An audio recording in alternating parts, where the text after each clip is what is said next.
Wala akong pangalang Andre Yermak, wala akong ibang pangalan. Hindi ako magkokomento ngayon, maghihintay ako hanggang matapos ang susunod na araw. Isang balitang yumanig sa buong Ukraine. Ang pambansang anti-korupsyon na kawanihan at ang espesyal na anti-korupsyon na prosekusyon ng Ukraine ay nagulat na yung ika-11 ng Mayo tungkol sa hinala ng money laundering sa isang high-end na konstruksyon malapit sa Kyiv na kinasasangkutan ng dating pinuno ng opisina ng presidente ng Ukraine.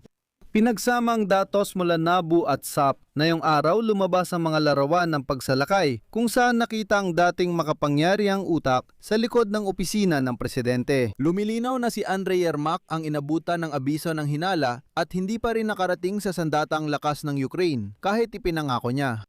Si Andre Yermak, ang taong maraming taon na nagtipon ng walang kapantay na kapangyarihan sa kanyang mga kamay, ay opisyal ng itinuturing na sangkot sa kasong kriminal tungkol sa paglalaban ng daan-daang milyong ribnya. Sa episode na ito, pag-uusapan natin lahat mula sa mga detalye ng mga pagsalakay ngayon hanggang sa mahabang kasaysayan ng ugnayang may kaugnayan sa korupsyon na ikinabit kay Yermak mula pa noong recording ng kanyang kapatid at Wagner Gate. Sino ang totoong nasa likod ng iskema ng marangyang pagpapatayo malapit sa Kyiv? Bakit hindi pa rin pumunta si Yermak sa frontlines kahit malalakas ang pangako niya? Pinakamahalaga, ibig bang sabihin nito ay tuluyang paglilinis sa mga tao ni Zelensky? Ito na ba ang tunay na pamamaalam? Laban sa mga parusa at kay Andrei Bogdan, nililinis ni Zelensky ang sarili niyang mga tao. Ako si Alexei Pechi, talakayin natin ito ng sabay. Pero bago tayo magsimula, hinihiling ko sa inyo na mag-subscribe sa YouTube channel na ito, i-like ang episode na ito, at mag-iwan ng inyong komento sa ilalim ng video na ito. Maraming salamat sa inyo. Huwag kalimutang mag-subscribe sa aking Telegram channel na Pechi News, ang link ay nasa video description. Kaya magsimula tayo sa nangyari, ilang oras lang ang nakalipas. Batay sa ulat ng law enforcement sources, mi-raid na yon ng National Anti-Corruption Bureau ng Ukraine at Specialized Anti-Corruption Prosecutor's Office si Andre Yermak. Nagsimula ang investigasyon noong gabi ng Mayo 11. Agad na lumabas sa internet ang mga larawan kung saan mula sa malayo ay makikita na talagang ang nakita namin sa lugar ng raid ang dating pinuno ng opisina ng presidente si Andre Yermak. Kinumpirma ng scam journalists na may pahintulot at kaugnayan sa malaking investigasyon na naging usap-usapan ang mga raid. Ngunit nakakatuwang isipin na ang NABU at SAP ay malinaw na sinubukang gawing lubos na pampubliko at pakitang tao ang mga raid.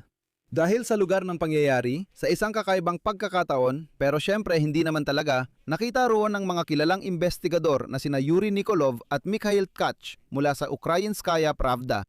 Nauna nang tawagin ni Nikolov ito bilang isang makasaysayang pangyayari at sinabi niyang ang buhay sa opisina ng presidente pagkatapos nito ay tiyak na hindi na magiging katulad ng dati. Kalaunan, opisyal ng inanunsyo ng NABU at SAP ang pagbubunyag ng isang organisadong grupo na pinaghihinalaang naglaban ng mga ari-ariang galing sa krimen na may kabuuang halaga na 460 milyong ribnya.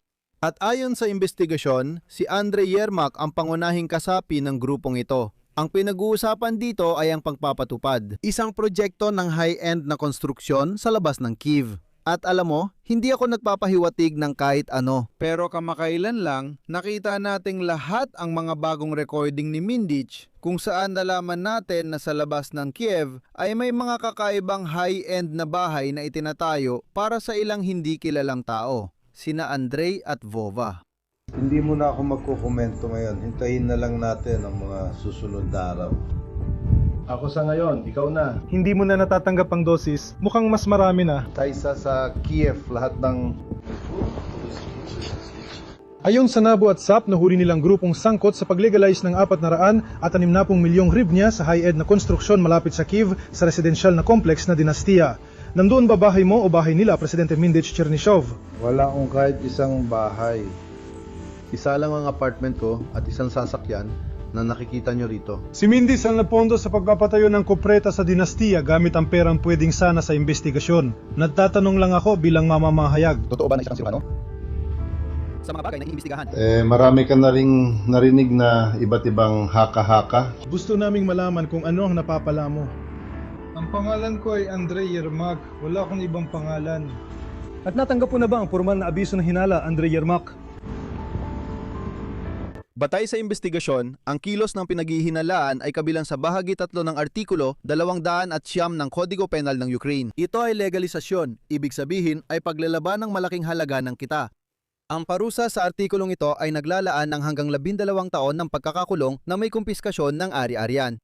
Patuloy ang investigasyon at nakita si Andre Yermak sa sasakyan habang isinasagawa ang mga aksyon. Dapat tandaan na hindi ito unang bisita ng mga detektib ng NABU kay dating pinuno ng tanggapan ng Pangulo. Noong Nobyembre 28, 2025, nagsagawa na ng paghahalugog ang NABU sa kanyang bahay, kaugnay ng kaso ng Maidas. Sa parehong araw, buong pagmamalaking, nagsumitayan ng liham ng pagbibitiw si Andre Yermak na agad namang tinanggap ni Pangulong Zelensky. Ngunit noon, wala pang hinala at inabot ng kalahating taon ang mga otoridad upang makalikom ng mga dokumento, ang mga ebidensya para sa kasalukuyang pagsalakay. Papalapit na tayo sa pinakakapanapanabik na bahagi. Una sa lahat, ano ba ang kaso ng Maidas at paano ito konektado sa 460 milyong hryvnia na ito? Nag-research ako ng mga dituwirang impormasyong kaugnay nito na nagpapakita ng lalim ng posibleng mga ugnayang korap ni Andre Yermak. Ayon sa datos ng NABU, isa sa mga posibleng organizer ng scheme na ito. Sa pagnanakaw at paglalaban ng pera ay si Timur Mindich na kilala na natin. Ito ay co-owner ng studio na Kwartal 75 at isang tao na tinatawag na malapit na kaibigan ni na Andre Yermak at ng presidente ng Ukraine na si Volodymyr Zelensky. Ayon sa investigasyon, posibleng na sa pamamagitan ng opisina ng presidente ay naipalalakad ang interes ng ilang developer at inilalabas ang kita sa mga dami na kumpanya o tinatawag na back offices. Bukod pa rito, noong Mayo, sa simula ng buwang ito, lumabas ang mga bagong recording ni Mindich. Ayon sa mga ito, ang mga tao sa paligid ni Andre Yermak umano ay hindi lang nagkokontrol ng mga construction site kundi pati na rin ng mga asset ng Sensbank. Dating Alpha Bank ito na, pag-aari ng Rusong si Friedman, kung di ako nagkakamali. At pagkatapos ay na-nationalize ito pero lumabas na mga tao-tauhang malapit kay Mindich ang patuloy pa ring namamahala rito. At siyempre, lumitaw din ang estratehikong kumpanya na Karpatnev-Tehim. Sa investigasyon ng Operasyong Maidas, sinabing sinubukan pa ng mga sangkot na ilabi sa opisina ng presidente ang pagbebenta ng sarili nilang mga bulletproof vest para sa sandatahang lakas ng Ukraine sa sobrang taas na presyo. At dagdag pa, alam nyo na rin ang kwento tungkol sa kumpanyang Firepoint. Gayunpaman, ang kasulukuyang hinala ay tuktok pa lang ng iceberg. Si Andre Yermak ay palaging sinamahan ng mga eskandalo sa kanyang paglalakbay sa kapangyarihan na kadalasan ay hindi pinapansin ni Zelensky. Balikan natin ang ilan dito. Una, ang mga recording hindi kay Mindich kundi kay Denis Yermak na lumabas noong Marso 2020, ito ang unang senyales. Isang kongresista mula sa partido ni Zelensky na Lingkod ng Bayan, si Gio Leros, ang naglabas ng video kung saan pinag-uusapan ng kapatid ni Andre Yermak, si Denis, ang bentahan ng posisyon sa gobyerno.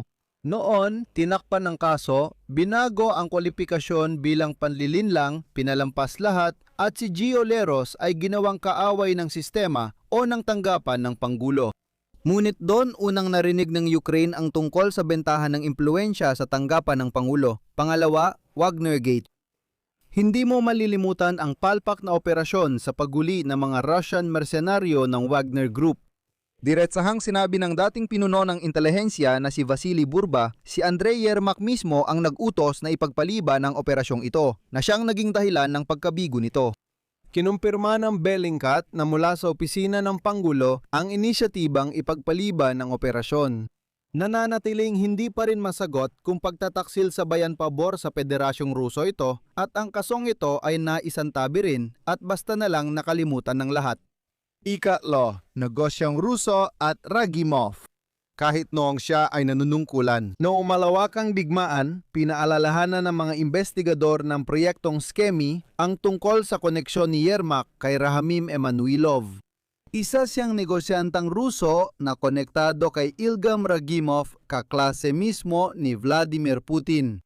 At noon nagdadahilan si Yermak na ito ay legal na tulong lang sa matagal ng kakilala ng kanyang ama. Pero ang mga pinagsamang kumpanya gaya ng Interprom Finance Ukraina ay matagal nang nasa mga rehistro. Pang-apat, ito ay pagmamanipula sa sandatahang lakas ng Ukraina at sa usapin ng labanan. Pagkatapos magbitiw bilang pinuno ng opisina ng Pangulo noong Nobyembre 2025 malakas at mayabang na sinabi ni Yermak na, "Pupunta ako sa larangan ng digmaan." Sinabi noon ni Yermak na siya'y napahiya, iniwan at gustong ipagtanggol ang dangal niya nang may hawak na armas sa hanay ng sandatahang lakas ng Ukraina.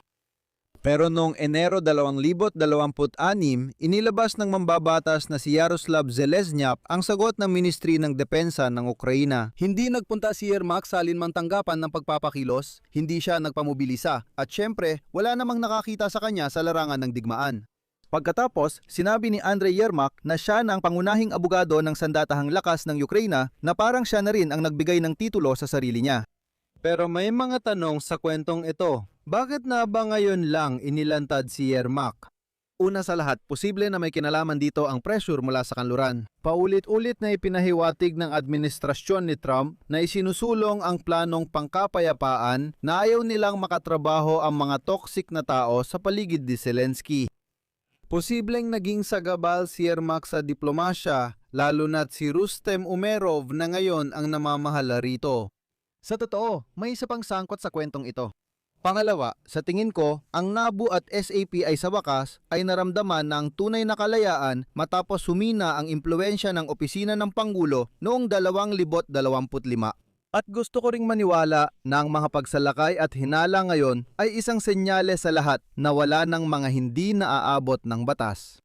Kung mapapatunayan sa anti-korupsyon na hukuman ang kasalanan ni Andrei Yermak sa paglalaban ng 460 milyong hryvnia, ito ang magiging pinakamalaking pagbagsak sa kasaysayan ng makabagong Ukraine. Ibig sabihin nito, ang kinatawag na diktadura ng utos sa telepono ay namamatay na rin sa ilalim ng publiko.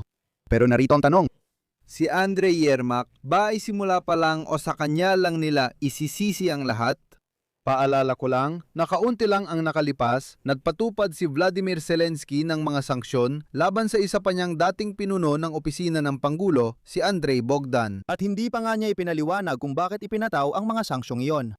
Sa totoo lang, ang mga sanksyon, paalala ko lang, ay isang kasangkapan ng parusang hindi dumadaan sa korte na dapat sana ay ginagamit bilang parusa para sa mga Ruso. Hindi natin sila pwedeng litisin, pero maaari nating gamitin ang mga parusa laban sa kanila. Ginagamit din ito para iayon ang patakaran natin sa sanksyon kasama ang mga kanluraning kapartner. Hindi basta pwedeng ipataw ang mga ito laban sa mga Ukraino. Pero interesante na pagkatapos ni Andrei, ibig sabihin si Bogdan, sumunod din sa parusa ang pangalawa, ibig sabihin si Yermak. Dito ako mag-iiwan ng tuldok-tuldok. Ibahagi ang opinyon ninyo sa komento kung naniniwala kayo sa makatarungang paglilitis kay Andrei Yermak. O isa lang ba itong panibagong palabas? Mag-subscribe kayo sa channel, pindutin ang kampanilya at huwag kalimutang mag-like. At kung gusto ninyong suportahan ang pagpapatakbo ng YouTube channel na ito, maaari ninyong gawin ito sa pamamagitan ng kahit anong donasyon gamit ang mga link at detalye sa description ng video na ito. O kaya naman sa pamamagitan ng QR code na nasa inyong mga screen. Yun lang, ingatan ninyo ang inyong sarili. Paalam sa lahat.